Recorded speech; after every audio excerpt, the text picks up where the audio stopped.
On nous pose souvent la question: en quoi consiste le travail d'un ingénieur en mathématiques? Si les représentations que l'on se fait d'un ingénieur en génie civil, en mécanique, en informatique sont assez claires, il n'en est pas de même pour l'ingénieur mathématicien. Comment les maths peuvent-ils aider dans l'entreprise? Il n'y a pour ainsi dire pas de domaine où les mathématiques n'interviennent pas.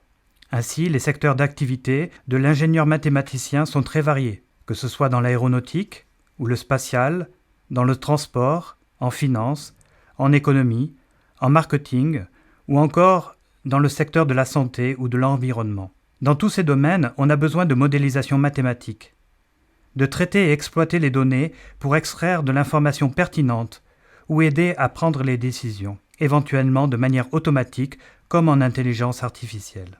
Un premier exemple d'application peut être celui de la mécanique des fluides, très utilisé en prévision de la météo, en modélisation des tsunamis, ou encore de la force du vent qui s'exerce sur une structure pour, par exemple, concevoir la forme des pales d'une éolienne. Des outils mathématiques d'équations dérivées partielles et de simulation numérique permettent aussi de modéliser le réatterrissage d'une fusée. Les mouvements des fluides et du lanceur, ainsi que les flux de chaleur autour de la fusée, sont ainsi mieux appréhendés.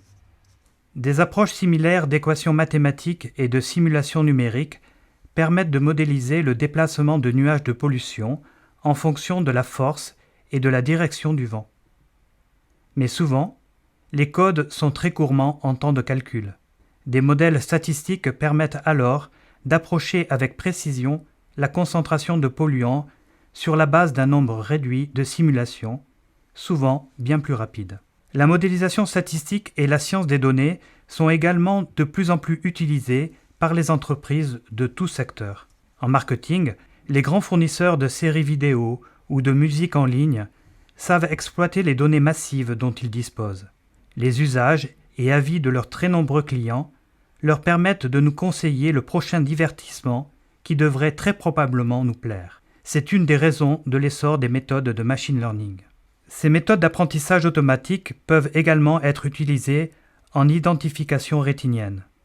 Ainsi, à partir de deux images différentes, après extraction de leur réseau vasculaire, on parvient à reconnaître s'il s'agit de la même personne.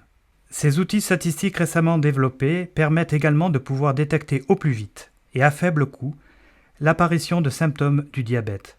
Cet outil peut être d'une grande aide pour les pays défavorisés à faible équipement médicaux.